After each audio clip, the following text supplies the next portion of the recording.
우리 아침 마가복음 10장을 한 말씀을 먼저 다시 보겠습니다. 우리 마가복음 10장 믿음으로 말미암아 의에 이르는 길 제목에 성화에 대한 부분을 조금 더 드리고 시대 소망으로 돌아가든지 아니면 다른 주제로 하든지 생각해 보겠습니다. 마가 10장 26절을 제가 읽겠습니다. 제자들이 심히 놀라 서로 말하되 그런즉 누가 구원을 얻을 수 있는가?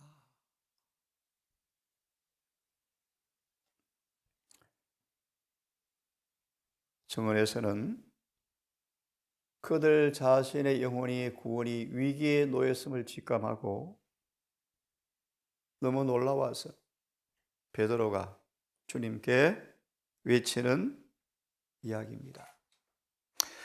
그런즉 누가 구원을 얻을 수가 있겠습니까?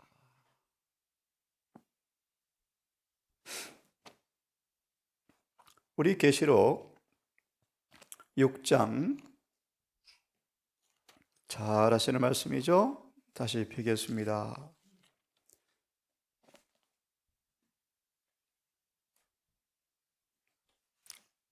계시록 6장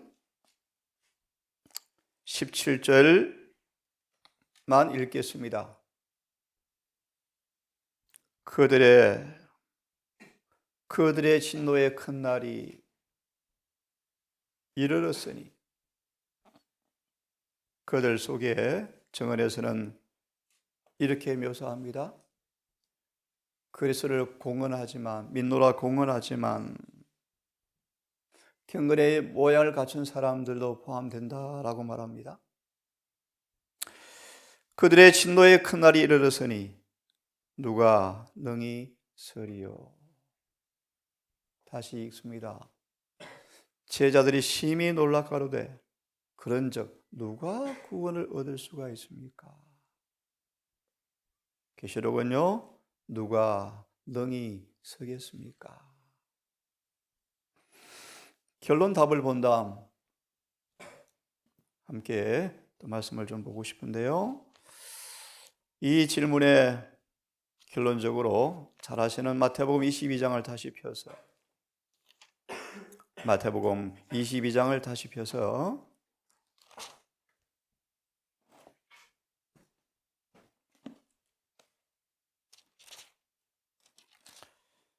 방금도 기도하셨지만 어떻게 우리가 슬기로운 처녀로 남아있을까?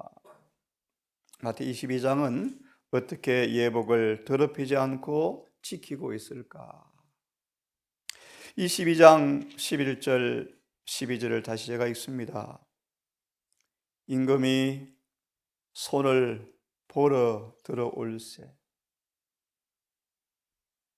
혼인잔치에 청함받은 손님들 중에 누가 합당한지를 보러 조사하러 살피러 들어올세 거기에 예복을 입지 않은 한 사람을 보고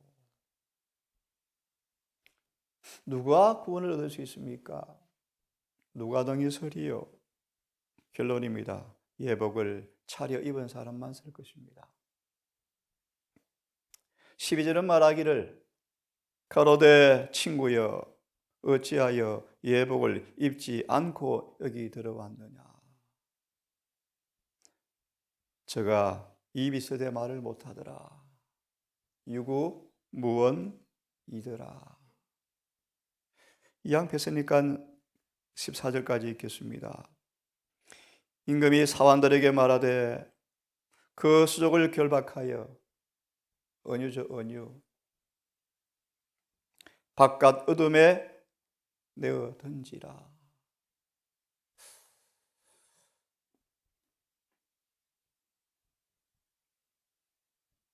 자비로운 주님의 입에서 나온 이 말씀을 인간으로 이해하기 어렵죠. 사랑이신 주님께서 이렇게 말할 수 있는 분이실까? 어둠에 내어 던져라. 거기서 슬피 울며 이를 갈미 있으리라. 그러므로 청함을 받은 사람은 참 많지만 택함을 입은 사람은 참 적다. 이제 보겠지만 택함 입은 것이 뭘 의미하는가? 미리 답을 드리고 읽겠습니다. 나는 정말 택함 받은 사람인가? 확실한 증명이 있죠. 베드로서 1장 1절부터 12절까지. 이같이 하고 있는 사람들은 택함 받은 사람이죠. 한마디로 말합니다. 성화되고 있는 사람들. 자, 그러면 방금 읽은 세 말씀을 생각하시면서 우리 잘 아시는 가리 1권 395페이지를 읽어드리고 성경을 좀 보겠습니다. 눈을 감으시고 좀 잘 듣기를 바랍니다. 그런즉 누가 구원을 얻을 수 있습니까? 누가 능히 서겠습니까?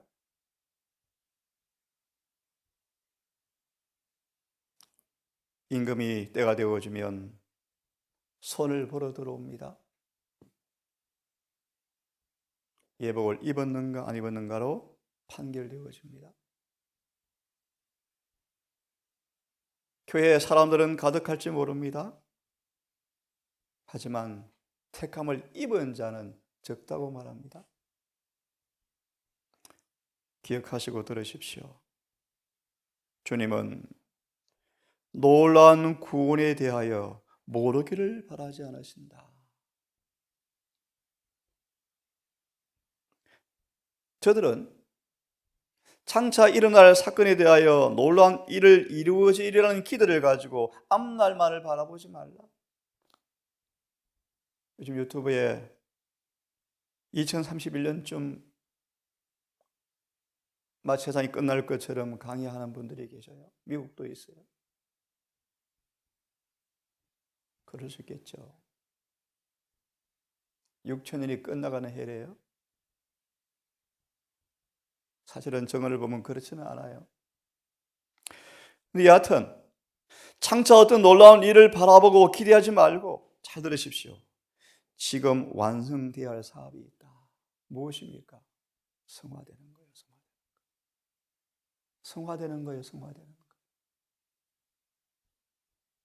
이 경험이 없이 앞날을 기대하면서 그걸 흥분가운데 바라보면 어떻게 되겠습니까? 그래서 이렇게 말합니다. 그러면 지금 그 큰 날이 오기 전 이루어야 할 사업이 뭔가 들으십시오. 주님은 죄가 끝나게 하셨는데 이 일이 이루어지고 있는가? 정죄에서 해방될 뿐 아니라 타락과 오염에서도 해방되어서 성화되어지는 경험이 지금 우리의 사업인데 이 일이 이루어지고 있는가? 주님은 자신의 몸으로 우리의 모든 죄의 짐을 지었으므로 모든 믿는 자들에게서 죄의 저주를 제거해 버리셨다.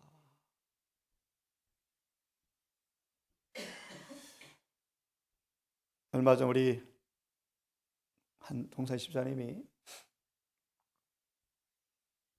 실물교훈의 말씀을 읽고 얼굴이 엄청나게 영적으로 무거운 모습으로 계시는 걸 보았습니다. 누가 13장에 무화과 나무를 그렇게 애를 써 농사를 지었던 농부가 3년을 수고했는데 열매가 없으니까, 그죠? 땅 주인이 땅이 아깝다, 다른 나무 심자. 다시 농부가 묻죠. 가온지기에게. 예수님 아버지한테 얘기해. 아버지 1년만 더 참아 주십시오. 금년에도 그대로 두소서. 또 다른 증언을 보시면 많은 사람들은 구원을 운동 경기장에서 관중처럼 구경하고 있대요. 주님은 마음에서 죄가 지배하는 권세를 끝나게 하셨고 신자들의 생애를 통하여 그릇의 은혜의 순수한 특성을 증거하게 하셨는데, 그래야 성령을 부어주셨는데 왜 아직 이것이 안 될까? 율법의 저주와 정죄의 소리를 해방하여야 할 뿐 아니라 죄가 남긴 흔적에서 상처까지라도 아물어지는 구원을 받아야 할 텐데, 타인의 행복에 그림자를 들이우는 사람들은 하늘의 왕국의 자리가 없대요. 하늘나라는 남을 넘어지게 하는 사람들은 갈 수가 없어요.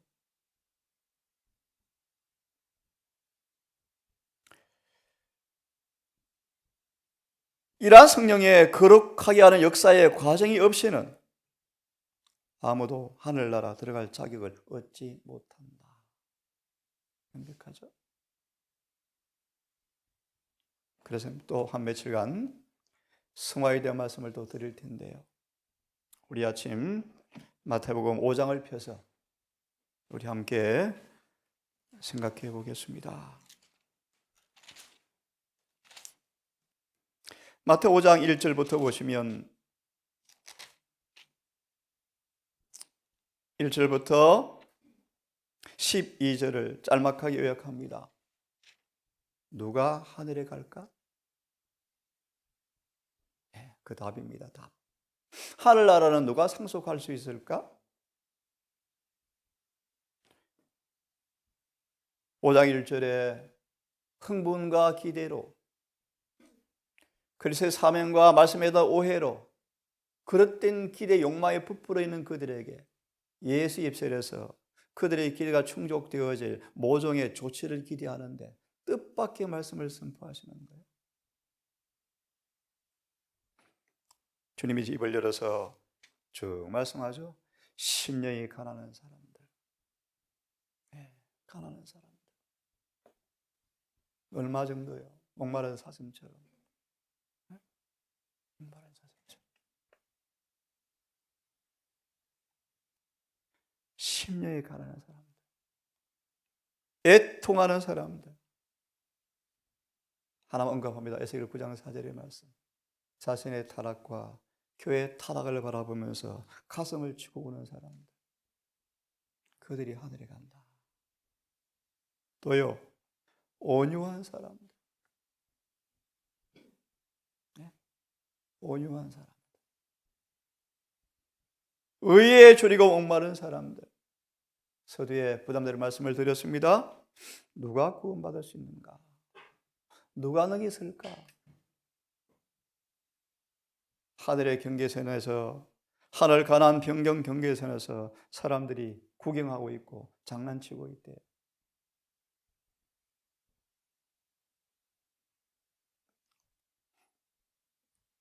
의의 즐거움 목마른 사람, 얼마나 의의 즐거움 목말라야 되겠습니까, 여러분? 사도 요한은요, 그가 순경하던 구주와 같아질 때까지 구주를 바라보았다. 바울은요, 언제나 육적 일들이 영적 열심을 이기지 못하도록 언제나 높은 이상을 앞에 두고 늘 그렇게 살았대요. 지치지 않는 일꾼이었죠. 또 마주 봅니다. 긍휼히 여기는 사람은 복이 있다. 뭐가 떨어져? 누가 10장 사마리아인의 사람이 긍휼. 야고보서 1장 신앙이란 그들 영혼의 성소 안에서 마음에서 끊임없이 긍휼의 샘이 흘러나오는 사람이 거듭난 사람이에요. 그래서 마태 22장의 주석의 말씀 보시면 누가 성화되는가? 끊임없이 남을 도와주는 사람이 성화돼요. 자아가 잘려나가죠. 까칠스럽고 자기만 알고 계산적이고 안 돼요. 끊임없이 남을 위해서 선을 베푸는 사람들. 그 말의 의미는 그들 속에 성이 있는 증거죠. 자, 그 다음요. 마음이 청결한 자는 복이 있다. 이런 문자 그대로요. 마음이 청결한 사람. 간사가 없고 거짓이 없고 꾸밈이 없고 가식이 없고 물론 이 말씀은 또 다른 의미로 마치 하나님께서 보는 것처럼 살아가는 사람들, 그죠? 요셉처럼, 다니엘처럼 볼 때나 안 볼 때나, 있을 때나 없을 때나, 기분이 좋을 때나 안 좋을 때나 늘 항구적으로 주님 앞에 마치 있는 것처럼 사는 사람들. 그럼 험담할까요? 쓸데없는 넋두리 얘기할까요? 푸념 털어놓을까요? 서운한 거 이야기하고 싶을까요? 안 하죠. 꾹 참고 견디죠. 그렇죠? 화평하는 사람 복이 있습니다. 예, 누가 아들이 갑니까? 화평하는 사람이 화평하는. 그렇죠? 의를 위하여 핍박을 받는 사람입니다. 증언을 보시면 이렇게 말합니다. 5장 1절 12절 주석을 펴십시오. 오늘부터 우리 칭의를 쭉 설명했고요. 성화, 가리엘권 394, 성화의 과정 없이는 하늘에 못 간다. 성화가 뭔가를 다시 한번 말씀을 드리려고 하는데요. 5장 1절 12절 당황할 필요가 전혀 없다. 전혀 엉뚱한 기도로 구원을 받은 것처럼 착각하고 이제 이 땅에 그들의 왕국이 이루어질 것을 고대한 그들에게 전혀 주님께서는 다른 말씀을 선포하시는데, 너희가 원하는 것과 전혀 다른 하늘나라를 설명하시는데 제자들이 깜짝 놀라죠. 그러면 누가 구원받아요? 보시면 이렇게 말합니다. 예수님은 이 말씀을 통하여 두 번째 말씀, 분명한 지시가 신자들에게 주어져 있다. 심령이 가난한가? 삭개오예요, 삭개오. 삭개오. 그죠? 누가복음에 나오는 바리새인과 한 사람의 비유 있죠. 죄인, 세리의 비유. 고개도 못 들고 저는 죄인으로 소이다 가슴을 치고 울죠.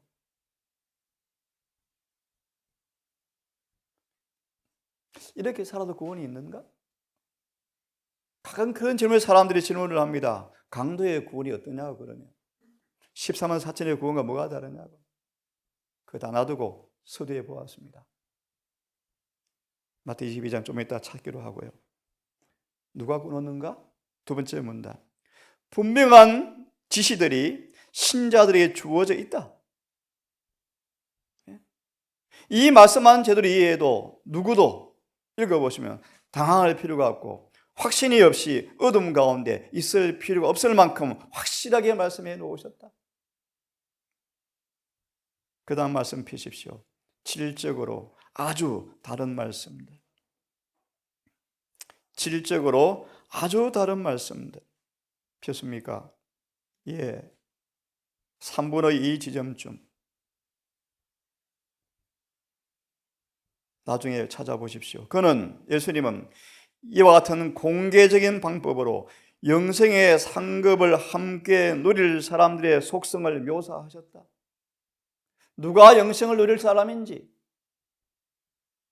그래서 선의 보고를 보시면, 그 다음 선의 보고를 보시면 폈습니까? 세 번째 문단을 보시면 여기서 말합니다. 그분은 누가 그의 하늘 왕국의 신민이 될 것인가를 자세히 설명하셨다. 이게 마태 5장이에요. 누가 하늘의 신민이 될 것인가를 오해할 여지가 없이 확실히 말씀했어요. 성경 많이 하는 사람, 목사 되는 사람, 헌금 많이 하는 사람, 그거 아니에요. 그거 아니에요. 심령이 가난한 사람이에요. 애통하는 사람이에요. 의에 지르고 목마른 사람들이에요. 생략하고 마무리하고 다시 내일부터 차근차근 보겠습니다. 누가 하늘에 갈 것인가? 마태복음 22장을 다시 펴서 정언을 보고 마치는 기도를 하겠습니다. 마태복음 22장 조금 전 11절 12절을 보았는데요. 예, 마태복음 22장 11절 12절 우리 가족들 너무 잘 알죠. 그 제목에 신성과 인성이 연합될 때 계명을 지킬 수 있다라는 말씀에 마지막 문단만 보고 기도하겠습니다. 됐습니까? 마태복음 22장 11절 12절에 신성과 인성이 연합할 때 계명을 지킬 수 있음이라는 제목을 읽을 건데요. 마지막 문단입니다. 하나님께서는 당신의 자녀들이 온전하게 되기를 바라신다. 우리 부모들의 뜻 아닙니까, 여러분? 그분의 율법은 그분의 품성에 사버린 동시에 모든 품성의 표준이 된다. 왜 이 귀한 표준을 주었는가? 그것은 하나님께서 당신의 나라를 구성할 백성들이 어떠한 사람이 되어야 할지에 대하여 오해가 없도록 하시기 위함이다.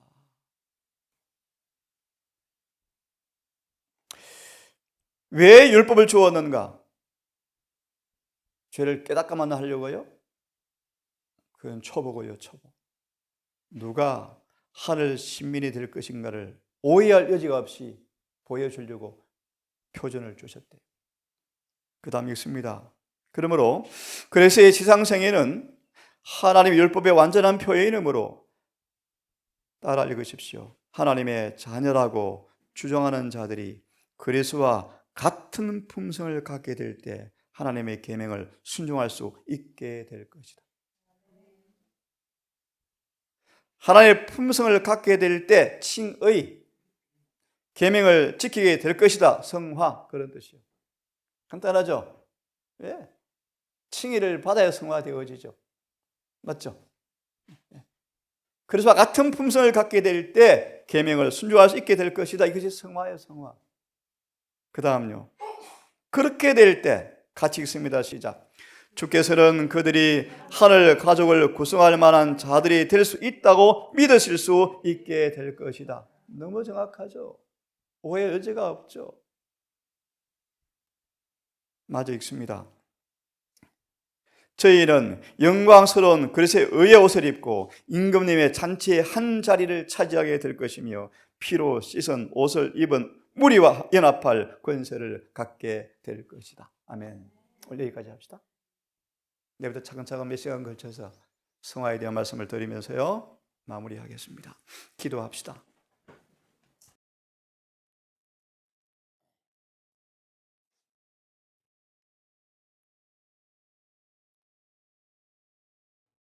아버지,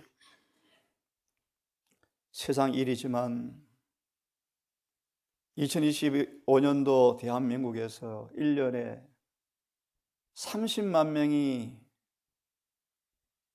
죽음을 맞이했다고 이야기합니다. 정말 많은 사람이 죽었습니다. 또한 올도 죽어갈 것이고 그렇게 되기 원치 않지만 주님 조금 더 지체하시면 동산도 그런 일이 오겠지요. 아버지, 바울처럼 죽음 앞에서 하늘의 평화를 소유하고 의를 옷 입고 용서의 증거를 가진 모습으로 죽는다면 얼마나 행복하겠습니까? 아버지, 관중처럼 앉아서 구경하는 것이 아닌 내 영혼이 심각한 위기에 놓였으므로 전심을 다하여 주님을 찾고 찾는 의의 주님 목마른 마음으로 주님을 찾는 그 영적 부흥이 늦기 전 있기를 소망합니다. 그리하여 전심으로 주를 찾는 사람들은 만나는 경험을 통하여 출애굽기 25장과 29장의 말씀처럼 죄가 용서되어지고 마침내 영원한 화해가 이루어지는 속죄의 그날, 유쾌한 날을 경험하기를 소망합니다. 아버지, 이 아침도 마음이 무겁습니다.